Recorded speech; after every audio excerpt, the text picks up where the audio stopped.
একটা রুমের মধ্যে আমি বসেছিলাম অলমোস্ট 1.5 আওয়ার্স।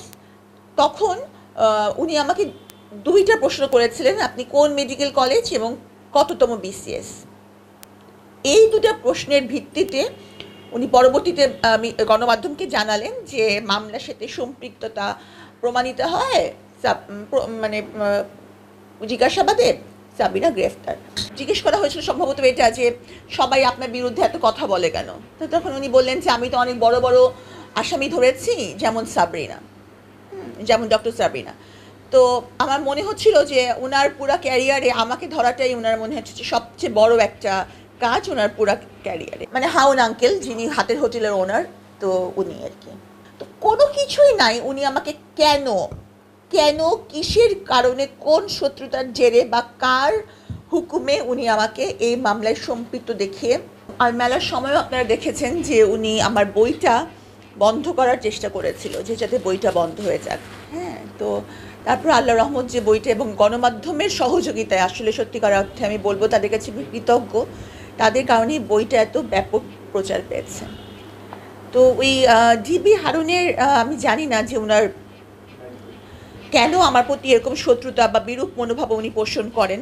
কারণ ওনাকে নিয়ে যখন সমালোচনা চলছিল, জাস্ট বেশি দিন আগের কথা না, কয়েকদিন আগের কথা, তো গণমাধ্যমের একটি সাক্ষাৎকারে উনি বললেন যে জিজ্ঞেস করা হয়েছিল সম্ভবত এটা যে সবাই আপনার বিরুদ্ধে এত কথা বলে কেন। তো তখন উনি বললেন যে আমি তো অনেক বড় বড় আসামি ধরেছি, যেমন সাবরিনা, যেমন ডক্টর সাবরিনা। তো আমার মনে হচ্ছিল যে ওনার পুরা ক্যারিয়ারে আমাকে ধরাটাই ওনার মনে হচ্ছে সবচেয়ে বড় একটা কাজ ওনার পুরা ক্যারিয়ারে। কারণ উনি আমার নামটাই, ওনার এত দিনের কার্যকলাপের মধ্যে উনি আমার নামটাই উল্লেখ করলেন। হ্যাঁ, তো যাই হোক, মনে হচ্ছিল যে এমন যে আমি হয়তো পালিয়ে যাচ্ছিলাম, উনি আমাকে একেবারে হিন্দি ফিল্মের স্টাইলে কোথা থেকে ধরে নিয়ে এসেছেন, এমন একটা ভাব। তো যাই হোক, আর আমি যেটা বলতে চাই যে আপনারা তো ইতিমধ্যে জানেন যে ওনার কথা আমি বলেছি, কারণ এর আগে বলার হচ্ছে সুযোগও আসেনি, আর সত্যিকার অর্থে সাহসও হয়নি।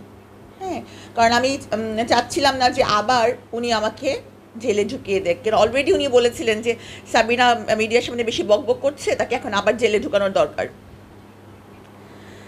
তো যখন আমার ওই যে মরহুম স্বামীর প্রতিষ্ঠান জেকেজি নিয়ে একটা মামলা হলো, যে করোনার ভুয়া সার্টিফিকেটের মামলা, সেখানে কিন্তু আমার কোনো নামই নাই, এজাহারের আমি কোনো আসামিও না, কেউ আমার নামে কোনো অভিযোগও করেনি।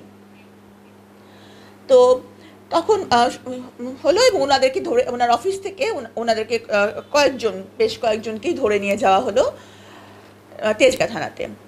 তো এরপর থেকে ব্যাপারটা নিয়ে আলোচনা চলছিল, এবং আমার কিছু শত্রু, তৎকালীন সরকারের যারা দোসর ছিলেন, তারা ছিল এনআইসিবিডিতে, তো তারা এই ব্যাপারটাকে কিছুটা পেট্রোনাইজ করেছেন, এবং যাতে আমি এই মামলাটার মধ্যে জড়িত হই। তাদের উদ্দেশ্য ছিল সম্ভবত আমাকে এনআইসিবিডি থেকে বিতাড়িত করা।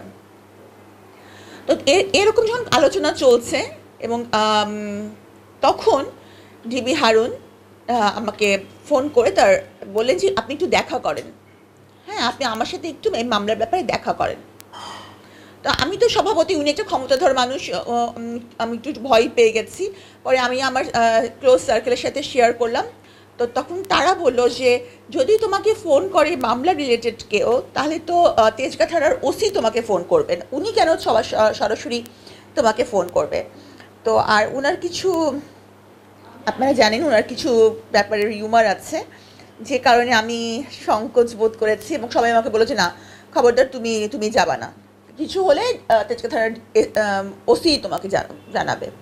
তবে পরে উনি আরেকবার ফোন করেছিল, তখন আমি বলেছিলাম কেন যেতে হবে, মানে কেন যেতে হবে, আমার কেন আসতে হবে, আমি তো এখানকার কিছু না, এখানকার কিছুই না, আমি জাস্ট হচ্ছে এই জেকেজির ওনারের স্ত্রী, এবং তাও হচ্ছে কি তাকে আমি ডিভোর্সও দিয়ে দিয়েছি, এবং আমি তার সাথে থাকিও না। কারণ যখন তাদেরকে অ্যারেস্ট করা হয়, তখনও ওই সময়কার ভিডিও আছে, তখন ওখানকার ওনার নিজে বলছেন যে আমি সাবরিনা এখানে থাকে না, এবং সাবরিনা আমাকে ডিভোর্স দিয়ে দিয়েছে। ওই ফুটেজটা সময় টিভিতে আছে।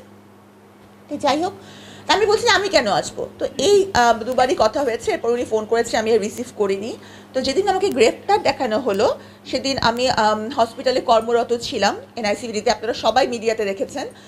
ওখান থেকে আমাকে জিজ্ঞাসাবাদের জন্য ডিসি অফিসে ডাকা হলো। ডিসি অফিসে ডাকা হলো, একটা রুমের মধ্যে আমি বসেছিলাম অলমোস্ট 1.5 আওয়ার্স। তখন উনি আমাকে দুইটা প্রশ্ন করেছিলেন, আপনি কোন মেডিকেল কলেজ এবং কততম বিসিএস। এই দুটো প্রশ্নের ভিত্তিতে উনি পরবর্তীতে গণমাধ্যমকে জানালেন যে মামলার সাথে সম্পৃক্ততা প্রমাণিত হয়, মানে জিজ্ঞাসাবাদে সাবিনা গ্রেফতার। তো এই কততম বিসিএস আর কোন মেডিকেল কলেজ শুনে উনি বুঝে গেলেন যে করোনার মামলায় আমি ছিলাম। তো যাই হোক, এবং আমার একটা আইন আছে যে কোনো সরকারি কর্মচারী কর্মকর্তাকে গ্রেফতার করতে হলে তার ঊর্ধ্বতন কর্তৃপক্ষের কাছ থেকে অনুমতি নিতে হয়। উনি এনআইসিভিডির তৎকালীন পরিচালকের কাছ থেকে কোনো অনুমতি নেননি।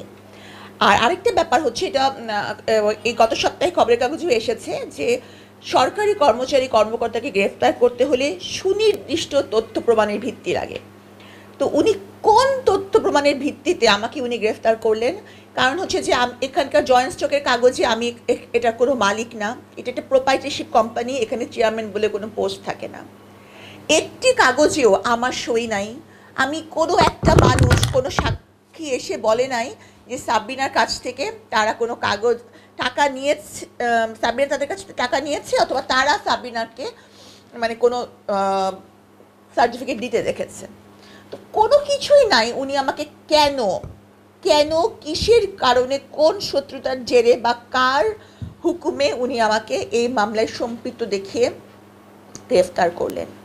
আর আরেকটা কথা হচ্ছে যে কারাগারে এই আমার মরহুম স্বামী, যার যে ওনার, উনি কারাগারের মাধ্যমে, এখানে কারাগারের সিল দেওয়া আছে, উনি তো কেরানীগঞ্জ কারাগার থেকে আমাকে একটা চিঠি পাঠিয়েছিলেন কাশিমপুর কারাগারে। সেখানেও স্পষ্টভাবে উল্লেখ আছে যে এই মামলায় আমার কোনো সম্পৃক্ততা নাই, আমি কোনোখানকার সিগনেটারি না, কোনো কিছু না। সে চিঠিও আমার কাছে আছে। তাহলে কিসের ভিত্তিতে উনি আমাকে গ্রেফতার দেখালেন? হারুন সাহেব, যাকে সবাই মানে মোস্টলি ডিবি হারুন নামে জানেন, মানে হাউন আঙ্কেল, যিনি হাতের হোটেলের ওনার, তো উনি আর কি। উনার হাউন আঙ্কেলের যে ভাতের হোটেল আছে সেটাও একটা নাটকের অংশ ছিল। তো এখন হচ্ছে যে উনি নিজেই এই নাটকের পরিচালক নাকি উনি এই নাটকের প্রডিউসার, এটা তো উনি ভালো বলতে পারবেন। যদি উনি কোনোদিন গণমাধ্যমের সম্মুখীন হন এবং উনি সত্যি কথা বলেন, তাহলেই জানা যাবে ওনার কাছ থেকে যে আমার ক্ষেত্রে যে উনি নাটকটা খেলেছিলেন, সেই নাটকের শুধু উনি পরিচালকই ছিলেন না, উনি প্রডিউসার বা উনি সব লেখকও।